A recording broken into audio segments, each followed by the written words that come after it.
Hi, I'm Jim Boccarossa, and welcome to Aviation Tech Talks. In this podcast series, we'll be speaking with industry experts and pioneers, delving deep into the latest developments and advancements in aviation tech.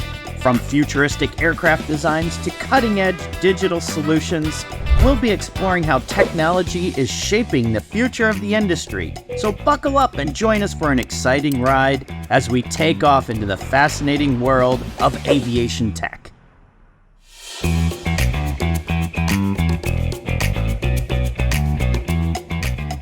Welcome, everybody. Today, we are starting our inaugural podcast around aviation technology.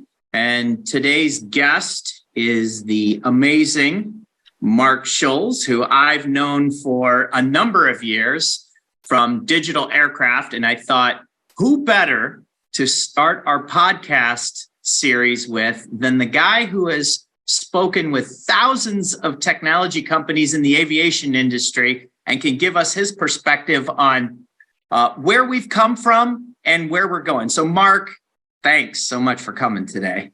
Yeah, hey, thanks for letting me come. And I get the title amazing, huh? That's great. Well, I couldn't think of anything better, or I would have given you a better title then. All right, okay. So, awesome. Mark, would you mind just telling our viewers today, giving them a little of your background and kind of what you do and what you've seen so far in technology? Yeah, sure. Yeah, let me just start real short here at the beginning. But I'm passionate about aviation. I've been passionate, my whole life. And just two things which I always just like to share with people that I think are fun is that I was probably 13 or 14 years old, and I remember in school they were asking, "What are you going to do in the future?" And I said, "I'm going to be an A&P mechanic," and then one year my father, he took me to Oshkosh. And he put me in the pilot seat of a Ford Trimotor. And I got so passionate about aviation and flying that I went and got my, pilot's license. Shortly thereafter, I think I was, 15 and a half years old when I first flew, at that point in time. But, I've been passionate about aviation. And then for many years after that, I've been involved in a lot of different things, which, we'll bring up, during our conversation. But my background has really been in aviation, supporting, maintenance and, flight and moving into digital. And how can we make it optimum for everybody, really in the industry? That's great. That's great. And I firsthand know how passionate you are about bringing efficiencies to this industry, especially through leveraging digital technologies. In fact, I would say if we start out with saying that technology is really impacting every aspect of our life, and it's moving at a pace that has been unseen in any part of, I'd say, even human evolution. Every single person I know has a smartphone in their pocket. Every single person I know orders pizza on that phone. So maybe I would love to hear your background on what you've seen specifically in the aviation industry. And I know you've spent a number of years at Boeing.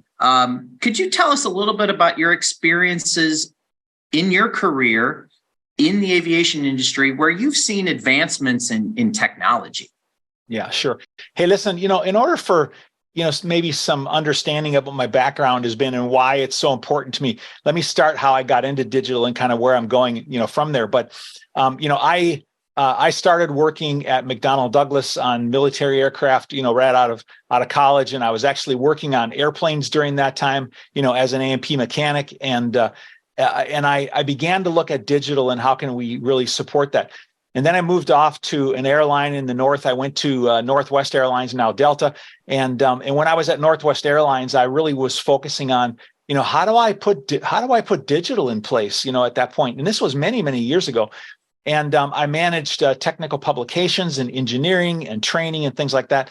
And my focus was really on how do we optimize what we're doing by putting, in digital. And then after that, I got requested by Jeppesen to go work for them. Now, the funny thing is that, Jeppesen is a flight operations company, but they wanted to build a maintenance repository to be able to support providing, maintenance, digital maintenance to the airlines in the industry.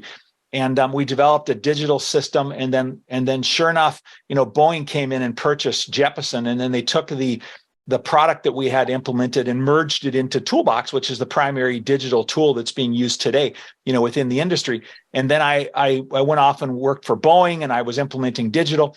And then many years as well, at different times, I ran my own businesses. But my point in telling you all of this is that, for many, many years of my career and of my life, I've focused on how do I implement and solve problems and challenges, really with digital. And so I was always looking at the challenges and the issues that people were having, and why do we need to implement digital, and how do we access digital, and all those things that were really important, about that. So what I can tell you is that I've been looking at what are the challenges and problems that we have, out there in the industry, and how can moving from traditional methods that we have into using digital in those different areas, how do we use that to leverage success in our business? That's really been kind of the bottom line, Jim. That's great.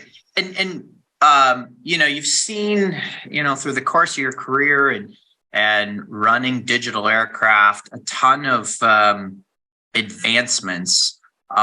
Could you talk about a couple of areas where you've seen advancements in the aviation industry using these technologies? Yeah, sure. Advancements. So let's go back to this, is that for many years, I was always focused on, what is it that we have to do to make an advancement? Okay, there was some key things like we needed digital data, we needed systems that we could use, we needed infrastructures or internets to be able to distribute them. We needed acceptance by the organizations. And one of the challenges that we had for many years was acceptance by regulatory authorities. That was pretty much the last one. And when we got into a situation where people had to work digital, then the regulatory agencies basically said, well, we want digital. Now, there's still requirements to be able to authenticate those things, and to be able to ensure that they're acceptable. But that was sort of the process, really that we really went through in order to be able to begin to execute that. Now, when we started looking at, what are the things that we wanted to focus on, then we started looking at, how do we implement key things like how do we focus on, electronic publications? How do we focus on accomplishment of maintenance? How do we focus on planning and execution? How do we focus on parts and materials? All those different things became some of the most important advancements in digital to be able to bring everything together for it to be more cost effective and more efficient. So it's funny you mentioned regulations. How would you say that a shift to a digitized approach impacted the ability for companies to adhere to those regulations? So when we look at regulations, there's still issues really that exist today. So let's look at, what people need to do and kind of what some of the challenges, are today. All right. So in order to be able to have, components, for example, that meet the requirements of regulators, all right, we have to have proper, paperwork and proper history and documentation that really supports that. And many companies have thought about implementing digital, but some, still aren't implementing digital. We still have a paper tag on it, or we still have paperwork, that exists.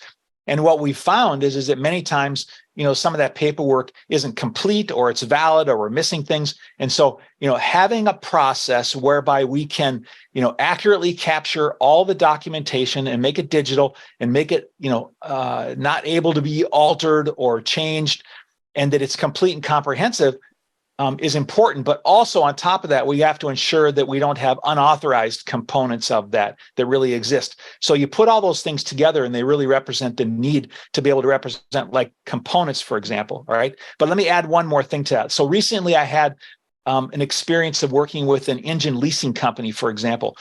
And when I was talking to that engine leasing company, they said, okay, we lease engines to, airlines. We give them the engine, and then they're responsible for maintaining the paperwork, and then they give the engine back to us at the end, and it has to meet certain standards. And if the paperwork isn't right, they either have to fix it or we just charge them for it, right? And I said to him, I said, so then we should put digital in place, right? And he said, I don't care. He said, it's their problem. They have to deal with it. And, I'm just going to charge them $1 million or $2 million when they give me the engine back if everything isn't complete. So there's a lot of issues that revolve around that. Not everybody supports it, but it becomes the way to be able to manage and control, the parts, or control the record keeping and the parts and the history really of the parts that the things that we're working on. Well, you know, I'm very heavily involved in that in my full-time business, and so we're trying to fix a lot of that issue. But you know, we talk a lot about technologies, and you do on your company with digital aircraft, and there's been a lot of advancements out there on moving things to digital. Where would you say some of the main areas are that have not embraced technology in the aviation industry? You mean functional areas or technical areas? What are you thinking about? You know, where do you see the resistance happening? What we could start with the type of businesses or even functional. We all know that at an airline, it's really easy for me to buy a ticket digitally, right? And have my boarding pass on my phone. So we're as a consumer, we know that the airlines have adopted technology in that aspect of their business. Where have you seen areas they just haven't? Yeah. Let me give you three answers. Right now, I'm just thinking of three answers, okay? And number one is that in areas where you know, people are focusing on maybe process, or they're focusing on they're focusing on how do I get all the digital or things in place to be able to maybe identify all the parts and records for an engine or for an airplane or things like that. Okay, so the process becomes extremely important. And so there's challenges maybe or resistance, because when people look at that, they say, I don't know what it's going to take, or I don't know if it's really going to work, or, you know, and so they need to understand the full technical, capability of that and what really exists. Okay, that's number one. All right. And the second one I want to bring, kind of your attention is that when we're looking at cost and finance is that sometimes I've gone into different parts of the world or different parts of the country, and they say, well, we have lots of labor that exists and the labor costs are low. Now, that's not everywhere, because in different places around the world, we have high labor costs, we have low labor costs. But one of the challenges I have in implementing digital in places where there's low labor costs is that people say, that seems like a lot of money. We're just going to have people do this, manually. All right. And so, we have challenges there, that really exist. And then, probably the third one I want to bring up is that if you look at management and whether they're completely convinced into digital or not, sometimes that becomes a problem. Like, for example, if somebody is a line manager, they're managing a line maintenance organization, and for whatever reason, there seems to be more turnover in leadership, like in line maintenance, than in some other areas. Okay.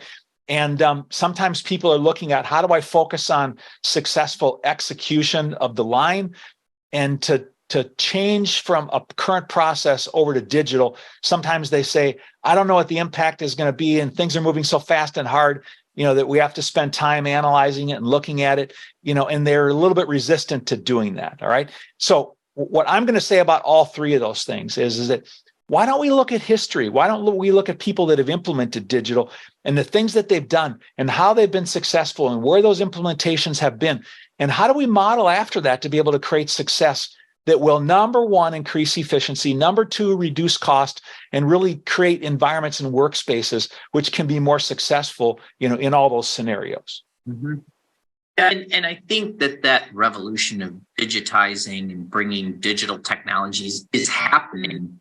But I'd like to get a little more specific. We've talked a lot about at a high level, different functional areas and things that we should be doing. So when we think of technology in aviation, where would you see the core areas that have still stuck with the traditional approach? You just mentioned, we can hire a bunch of low-cost labor, but that obviously comes with a lot of issues that you just mentioned around efficiencies, scalability, quality, those sort of things. So where do you think they're the core areas that in aviation we're still stuck in traditional approaches versus? Yeah, sure. Maybe I mentioned the areas that I think people have been looking at maybe the most, recently. Okay. So for some reason, we still have a lot of records which maintain in paper, and, people scan them, they put them into PDFs, things like that. That's one. Number two, believe it or not, we still have a lot of, task cards where people are actually using to perform work and sign off on them, that are still in use, still paper in use.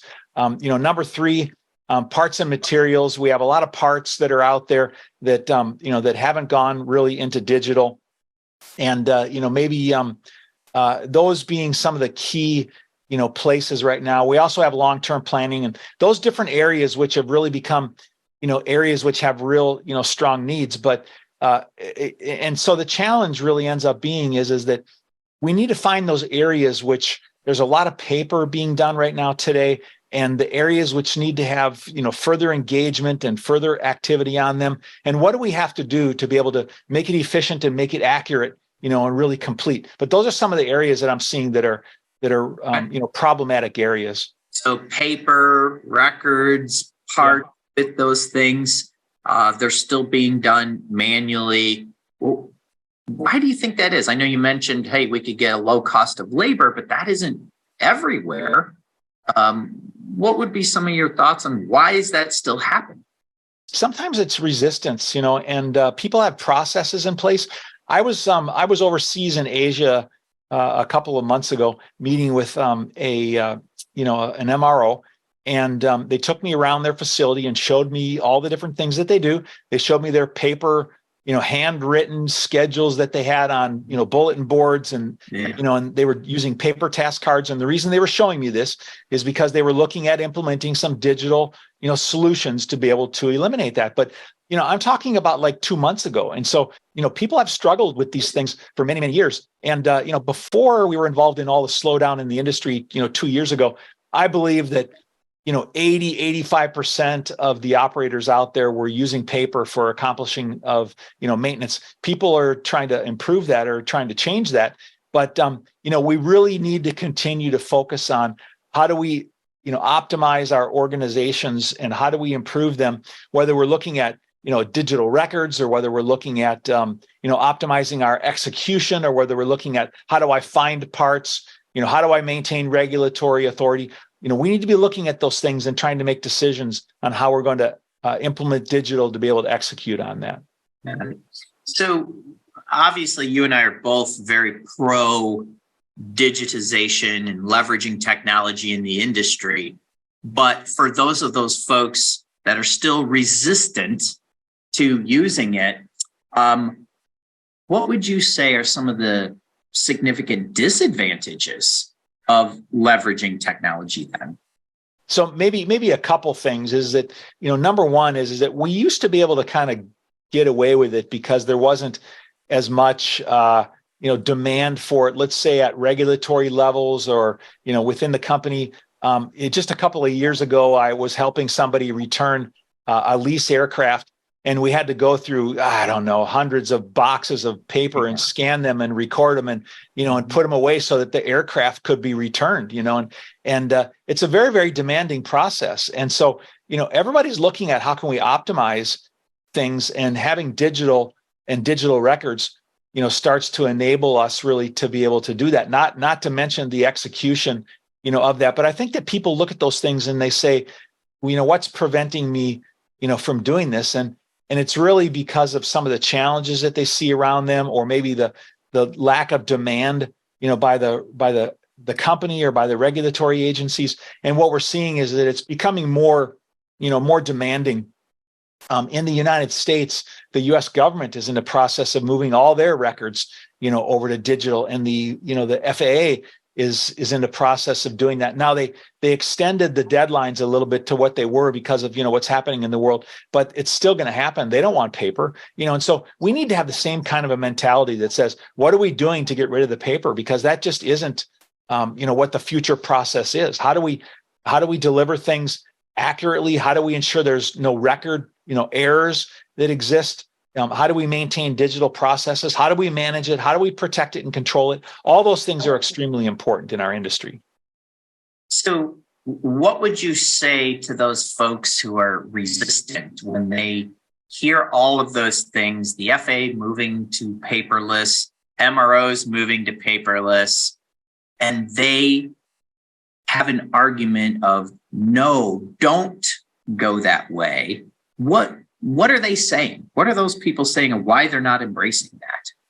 Well, there's certain people that have well, first of all, is that some areas have lower labors. I mean, you look at around the world and some of the labor costs are 20% of what it is somewhere else. All right. It's just unbelievable how different that is. Okay. So some people use the labor costs to do those things because it's cheaper, but in the end, we are not going to be able to use paper. It's just not going to happen. It's going to go away. And so you're going to be forced into execution of some of these digital processes if you don't start planning for it. It's just a matter of how soon are you going to be forced to be able to do that. And so we look at cost, we look at labor, we look at some of the regulatory requirements. There's certain countries that are saying that you have 100% requirement to submit things to us digital, whether it be in the Middle East or United States or in Europe somewhere. And so we need to be looking at the future and saying, what are we doing to be able to step up to what those requirements are now and what they're going to be, in the future. So I think those things are really important, Jim. Okay. And so you mentioned a couple of things there, primarily cost. Right? And that theme has come up a number of times that I've heard the discussion today of maybe why someone or a company would not adopt technology because they have cheaper labor. But you made a good point of saying you're going to be forced to go digital with regulatory bodies, maybe other trading partners and the like. So what would you say the impact then would be to an airline's bottom line of not going digital? What would the... Well, okay. Well, let me use one good example that comes to my mind when you ask that. Okay. All right. So because there's import labor that comes into, like, for example, in the Middle East, I'm thinking of the United Arab Emirates, all right? So they have import labor that comes in. And so some of the cost, not all of it, but some of the cost that they have for labor is very, very cheap. And they say, we're just going to use labor because it's cheaper, right? Mm-hmm. By the way, the UAE has also been the country which has promoted and required things to be digital. So what are you going to do about that? All right, is that you have to do both. Is that you have to consider what my labor costs are, and you have to meet the requirements of those regulatory agencies or the governments that exist. And the bottom line is that they tend to do some things that are more advanced just because they have the initiative and they're doing that. Some other countries, like many years ago, I remember I went to Germany. No, I went to Switzerland. I went to Switzerland and I went and saw some digital content that they had many years ago. And so there's been different time periods that people have been working on and implementing digital, whether they have an acceptance to it or not. But we have to consider the fact that digital is going to be a requirement in the future. It just is.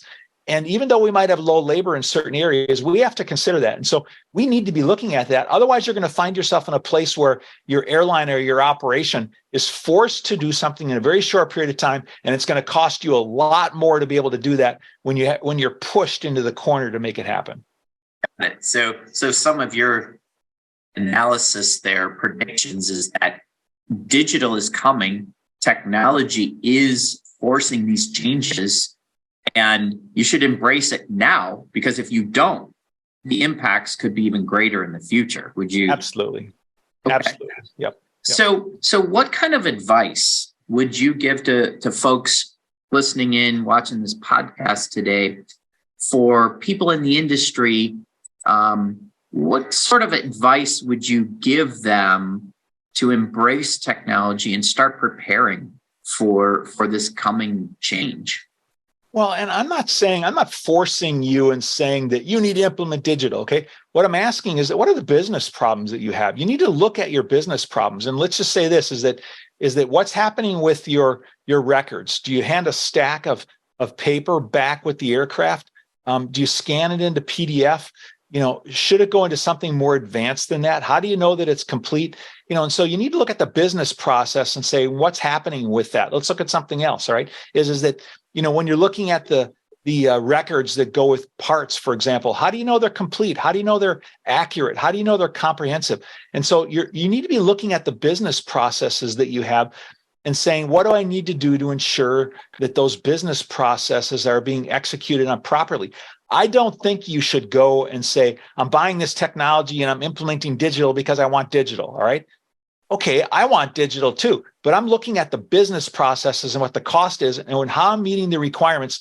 And when it says I need to put in place more technical processes that are going to allow us at a lower cost and a more advanced reliability and faster meet these requirements, then you should be looking at that more seriously. So I'm focusing on business processes. Jim. I'm not focusing on digital. I'm focusing on business processes.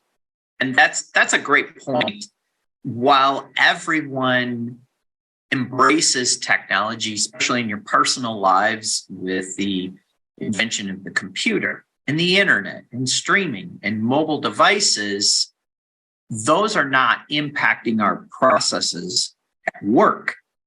And we should not adopt technology for the sake of technology. I think that I've seen that in the industry a lot. And your point is look at your processes and apply the technology to improve those processes. Yeah. Yeah. Hey, Jim, I have to tell you one really fast story because I want you to understand this is that I went to visit a potential customer one time and he walked me over and showed me his brand new, really cool discs that he bought and how they were going to put, iPads in them and everything that it was doing. All right. And I said, have you decided what software you're using yet or what you're doing or what you're implementing or what problem you're solving? And he said, no, we just bought all the hardware first and then we're going to figure it out and implement it. And my answer was, why did you do that? Why did you buy a bunch of technology not knowing what you're going to do with it, all right? And so what I'm trying to tell you is that we need to look at our business processes and what's the optimum thing we need to do to be able to solve it and what's required, and then go find technical solutions and evaluate how that will impact the business process, and then go back and say, do I change the technology and go implement and make it successful? So we're not talking about technology as much as we are about solving our businesses, making them more efficient, more reliable, and being successful. And then we find successful technology to be able to make that happen. And would you say that the technology is a be all end all, or would you advise people if it can improve your business by X% and the efficiencies lead to a bottom line, don't wait, start now? Well, okay, let me put it this way, is that many, many, many years ago when we had big mainframe systems that were supposed to do everything in the world, and you bought a mainframe system and it solved every problem that you had in the world, okay? And, that doesn't happen anymore today. And what we need to do is we need to look at portfolios. And when we look at a portfolio, we say, what are the business problems we have? And what are the things that we can put into that portfolio to be able to create success and figure out how to get all that stuff to work together? And the reason that I say that is that every airline, every MRO, everybody has some kind of digital solutions and technology that are solving different pieces and problems that they have. And we shouldn't be looking to try to solve everything with one particular solution. And if you're doing that, then basically you're going to take way too long and it's going to cost too much. And so what I'm trying to say is that let's look at the solutions that we have, the ones that are successful, the challenge areas that we have, and how we look at other pieces that we could bring in and integrate with those things to be able to create success. All right. And so, like, for example, is that if you have, let's just use this one, since I know that you're very into records, let's just say that the systems that we have accomplish task cards and maintenance and execution and planning and parts. Only it doesn't really keep track of the records after they're finished. All right. Well, then are you going to replace the main system that you have or wait for them to be able to upgrade it or something? No, let's look at what the alternatives are and how we could potentially use those alternatives and plug them into what we're currently doing and have a good solid integration. That's the kind of thing that I'm saying. Great. Yeah, that's great. And you mentioned a couple of things there about my day job, but we run into that a lot. This is great. It helps do X% of my work, but it doesn't do everything. And so we really try to talk to our clients about this is going to improve your efficiencies now, right away, as we continue to move forward. So I totally agree with your points there. So Mark, how does someone get a hold of you and pick your brain about more digital innovations in the aviation industry? Well, I support a lot of people, in the industry. And one of the things that I've really tried to do is that, I've been in this industry for a long time, right? And I'm really passionate about helping people to be successful in digital. And I have so many conversations with people about their systems and their solutions and what are some of their needs and demands and how could they, make some changes to be successful. And so people contact me, that by my LinkedIn, which is either under my name, which is Mark Schulz, or under Digital Aircraft. If you go on to YouTube or LinkedIn or any of those places and look up #Digital Aircraft, they can get in touch with me. But, one of the things I'm really passionate about doing is understanding what kind of challenges people have and what kind of ideas and solutions. I have a lot of relationships with different vendors, and sometimes I help connect them, to vendors. And sometimes I'm involved in those kind of projects, and many, many times I'm not. But I'm just really passionate about helping people, implement and solve their solutions. And so people can reach out to me and just have a conversation with me about what they're trying to do, and I really try to help people and share information. Thanks, Mark. I will back that statement. If you're on YouTube, search #Digital Aircraft. Mark has done thousands of interviews with technology companies across the globe. I think any of our viewers will find one of those useful. I guarantee that. So, Mark, I really do appreciate you being here today, talking with me. You've had me on Digital Aircraft, so I'm glad we can continue these conversations. And someday we will bring everybody to start embracing technology in their processes and really bring some efficiency into the market. So thanks again, Mark. I hope everybody enjoyed our conversations today. Yeah, thanks a lot, Jim. I appreciate you reaching out to me. And it's a passion of mine. And that's why I wanted to have this conversation, because I really am engaged in this thought. So thanks for having me here today. Thanks, Mark. All right. Thanks, everybody.